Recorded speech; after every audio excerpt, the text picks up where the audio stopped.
There's a point at the end of every vlog where you have to ask yourself, was I successful at what I set out to do in this vlog? And I think that's really gonna depend on what you consider the primary goal, because I don't know the answer. I'm getting ahead of myself though. Let's start at the beginning. Once upon a time, there was a girl and she was in a funk.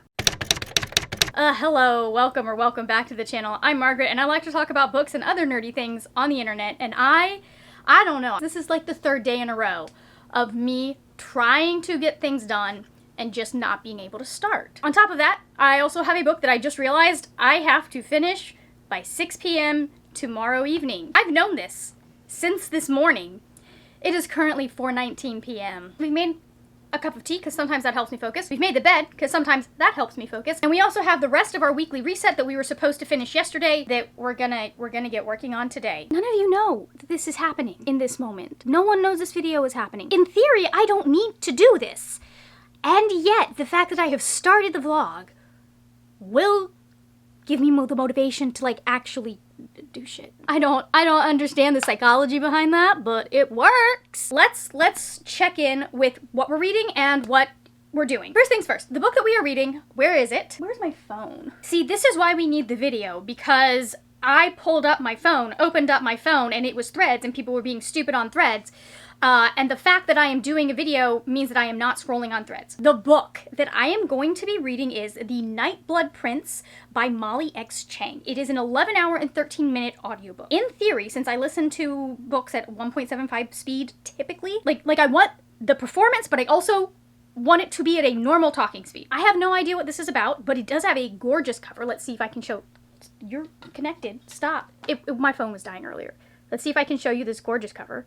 Like, look at that. So we already completed part of my weekly reset. If you want to see me do the full reset, there is a video where I did the full reset, but we're just doing the bits that still need to be done in this particular vlog. I need to do 1W, which that is a body doubling app. I need to tidy my desk. I need to do a budget review. I need to review/plan my upcoming week, which is, we are in the upcoming week, but that's fine. And then I need to do a content review, which is going to be very basic, to be honest. I need to actually sit down and do some content planning, but it's not happening today. Today and tomorrow, the main thing is finishing The Nightblood Prince. I want to try and get like 6 hours of it done today. God, can I do that? That's the question. Can I sit and listen to a single book for that amount of time? So we finished with doing the body doubling thing. I just did it to do a basic tidy of my room, which is really just keeps me focused. When I start wandering off to do things and getting distracted, I'm like, no, wait, go back. There is a list. This is what we're supposed to do. Next process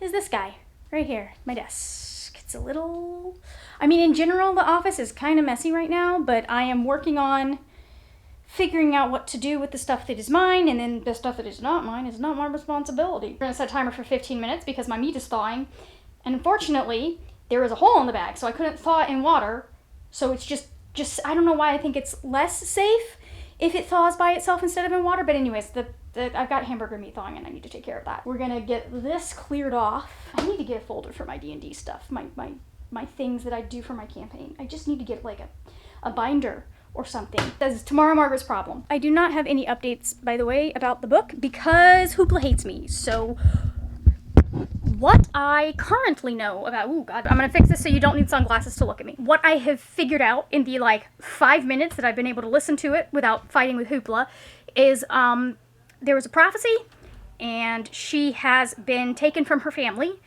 so that she can marry the emperor's son because of said prophecy. Hello, it is the next day and we've decided a couple of things. Number one, audiobook for this was not working for me. I do not think that it was giving the Nightblood Prince the best shot, because on paper, from what I read, I should have been so into this concept of this. Oh my God, like it's a slight spoiler. Is it a slight spoiler?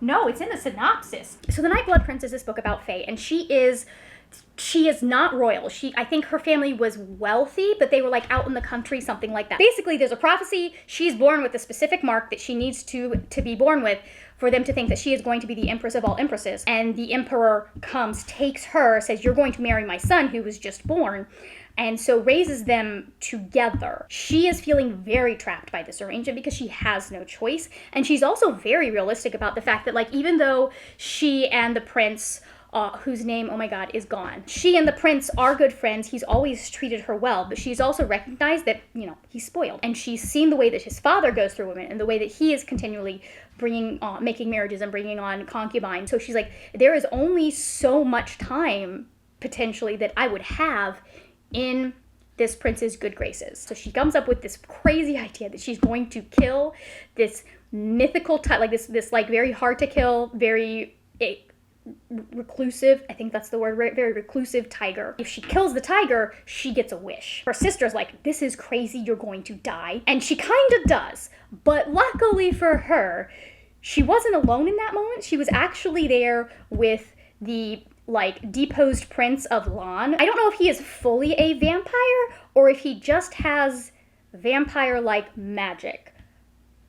But he is not, it feels like he is not entirely human. We didn't get far enough, but it does mention vampires in the synopsis. I do not like, and it's crazy because I've listened to this narrator before and I don't think I've had a problem with it. But like all of her men sound like this old man that has a frog in his throat. There were just like, it just was kind of like every time I was starting to get, it would pull me out, and there's a lot of conversation happening. And so I was like, I don't think I am going to be giving this its best chance. If I read this through audiobook, I think I need to read this physically. So I'm going to soft DNF it and pick it up at a later date. Like, again, this is a book that should work for me on paper. I should be having the best time, and it might just be that I am early in the book, but I want to like give it its best shot. And right now is not its best shot, especially with the fact that I was trying to rush it by tonight. My friend actually ended up being sick and not able to read the book, and I was like, you know what? I'm not feeling it, so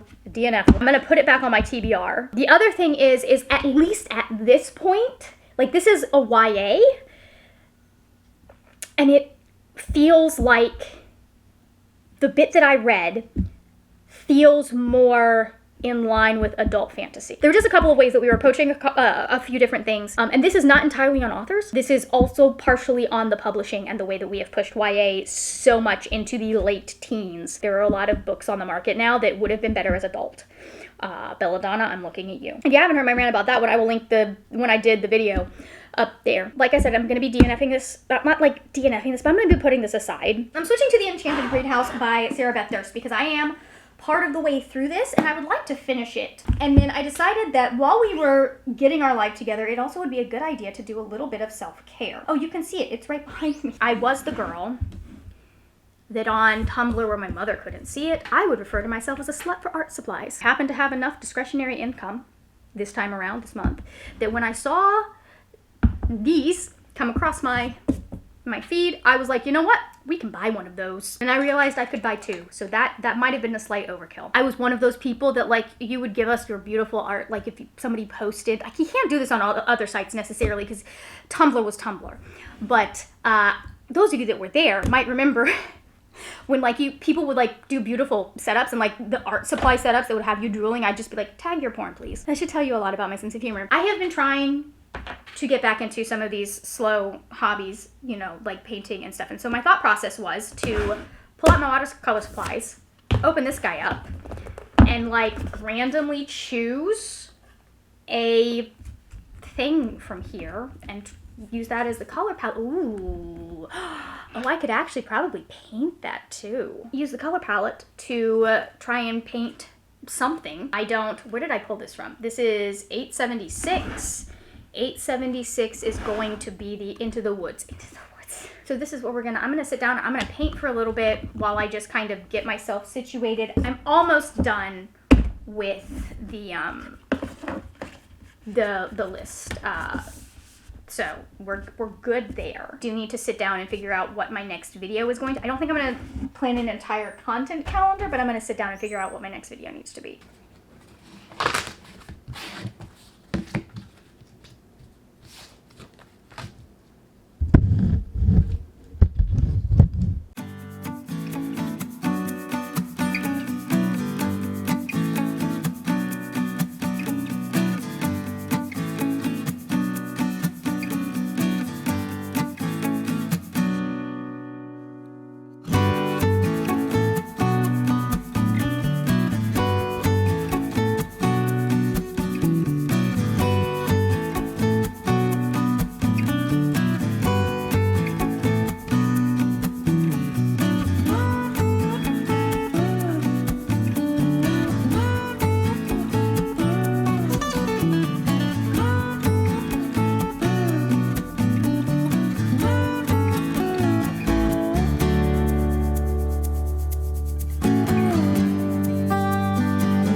hello, we have finished. This is what we ended up with. Now that I look at it, having finished, I did the clouds upside down. It's fine. Nobody cares.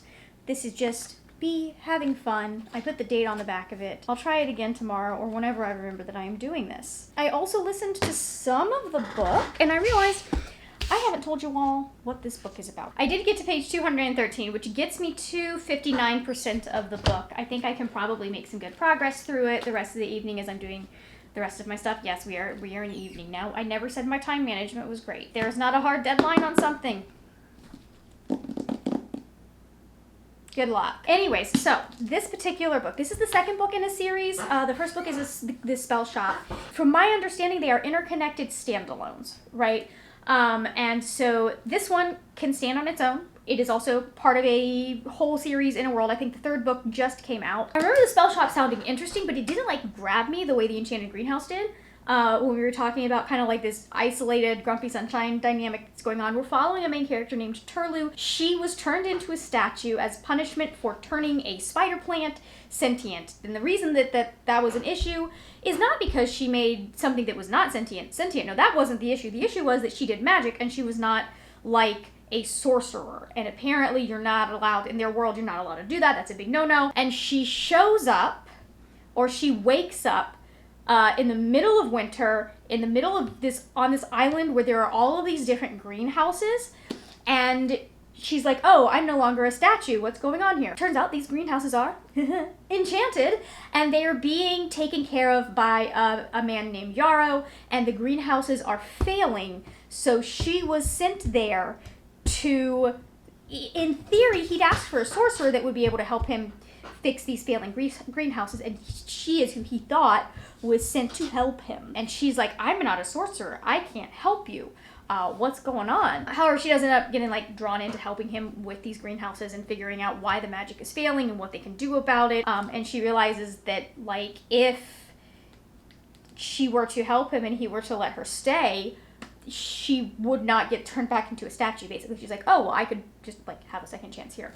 And there's a little bit of romance that's going on between them. It's very interesting. It's playing around a lot with, like, memory and how people, and, like, people's different perception of people, because the sorcerer who originally enchanted these greenhouses, like, some of the plants are magical as well. Some of them are able to talk. So we've got a couple of different plants' perspective. We have Yarrow's perspective. We have the fact that his family has slowly been leaving this island because it's so isolated, and the sorcerer who originally created these greenhouses was so paranoid that he never taught anyone how to maintain them, and now he's dead. Turlu is kind of dealing with the fact that she misses her family. She wishes that like she could be in contact with people. She wishes that she could return to her life, but at the same time, like it wasn't all that great of a life. She wasn't really doing, like she thought she was doing something that she would enjoy. Like it's a whole thing. But if she contacts her family, then they know that she's awake, and if they know that she's awake, then she could, like, is someone going to come and get her? Like, it's a whole thing. You know, there's all these interesting things. Like, she's afraid of getting turned back into the statue, but at the same time, she desperately wants to help, and she knows she has the skills to help, the ability to help because of the work that she did at the library where she initially worked. It's a very interesting, like, I wouldn't say, like, we're at 59%. I don't know that I would call it slow burn, but there has been, like, a gradual build between them. I am enjoying it. I enjoy the world building that we are like kind of dealing with. I kind of want, this makes me want to go back and reread the Spell Shop, or not reread, go back and read the Spell Shop, and then obviously the next book has come out recently, and is coming out, one of the two, but I am very intrigued by that one as well. That is what we were reading. We were in the like 2/3 mark almost, which means that things are kind of starting to work, and we know that things are going to go to shit here soon. Like, she's like, hey, why don't you ask your family to come back now that he's gone, and they can, like, you guys can create your own rules now.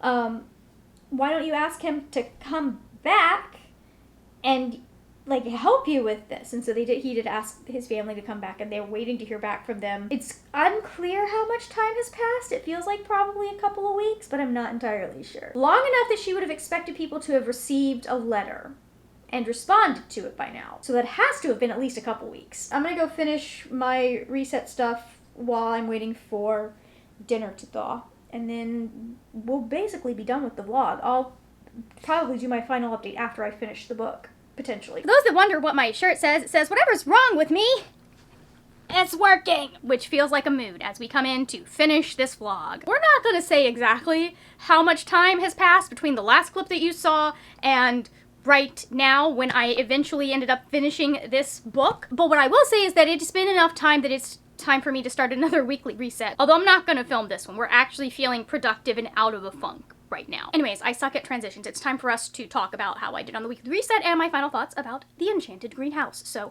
let's sit down, let's chit chat. Weekly reset got done. I would say that that was a success. Like, if that is the only thing that we are evaluating the video on, the weekly reset got done, the funk is gone. That is due to a number of factors, one of which is I did do a lot of painting. I will put in like B-roll of all of the different paintings I ended up doing, starting with what you saw earlier, but like this, we're in a phase. We are in a phase and we're researching watercolor. Maybe we'll do a whole vlog about this. I don't know, but we're in a phase. These represent several days worth of paintings, by the way. I just kind of have been trying to at least sit down with this every day, every couple of days to make sure that I'm doing something creative. And I think that that had more to do with getting me out of the funk than actually the weekly reset. I did a lot of these while I was listening to The Enchanted Greenhouse, which I ended up giving 4 stars. I really liked this book. It didn't have that like special sauce that makes something a 5-star read. Like there's just a specific like switch in my brain you have to flip, and it didn't quite flip that switch, but oh my god was it cute. If you're looking for something cozy, if you're looking for something that's going to be low stakes, if you're looking for something that you can do while you're doing like actual physical crafts and things, highly recommend. This was 10 out of 10 experience doing these, not all of these, some of these, doing like painting and listening to this book. This is the problem with sitting in front of a window to film.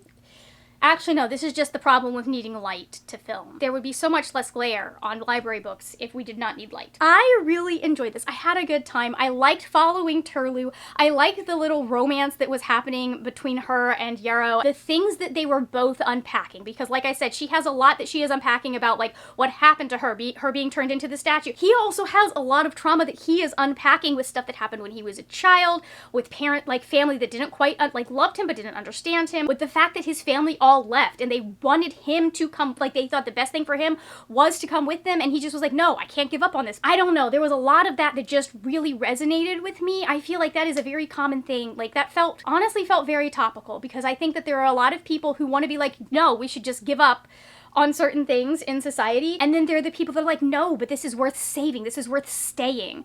And I felt that very deeply in my soul. The ending of this book, I can't get into too much of it, but the way that the ending of this book unfolds was very, very, like, I loved it. It was so good. The actual problem with this greenhouse, oh my god, I can't, like, it's applicable to real life situations to some extent, and I can't explain why without giving away a huge part of the plot at the end. I would say if you want a really like hard or a meaty magic system, this isn't really it. This more feels like the magic that is in this feels more like you would consider like a hedge witch. It's more on the soft side of magic. Like there are some rules, but Turlu herself doesn't know all of the rules, and so she is having to like discover things as she is going through this sorcerer's journal and figure stuff out. I loved getting to see her reaction to some of the different greenhouses. I loved like the team up nature of her and Lottie and Yarrow trying to like figure out, like piece these things together, and then being like, okay, well, like you're the one that can decipher this, and then I can help you. Like it was really cool. Like their own little like little bitty found family kind of thing going on, even though they both have families and they both want to reach out to those families. There are reasons why they can't or won't or don't want to. But yeah, this is fun. Would definitely read more books in the series. Probably should go back to the first book. I think the people in the first book were mentioned a bit, if I'm remembering correctly. So definitely would like to go back to the first book and like read that, and then read the next one, which I think is Sea of Charms. I think we met the main character of the next book in this book. Highly recommend it if you are looking for something that is cozy. If you're looking for something that's gonna be like a little bit more epic fantasy or a little bit more political fantasy, that's not really what this is. This is more about, I mean, people are dealing with the repercussions of politics in this. Turlu's entire situation is because of the repercussions of certain political things that have been put in place by the Emperor. It's more of like a, I guess you could say like a slice of life type fantasy, where we are seeing people living their daily lives and trying to survive the situations that they're being put through as they live these lives. I assume that like that slice of life sense is probably very much in the spell shop, because that sounds like it's like a little bit less isolated than this one is. Book 3 could be potentially more isolated. Could be that we're gonna have a little bit bigger cast. Like, this is a very isolated setting book. If you need more than like 2 characters to talk with or to experience, you're not gonna get much of that in this. Like, there's a little bit of it, but you're not gonna get much of it. As for the question that I posed at the beginning of the video about whether or not I actually succeeded at the reading challenge portion,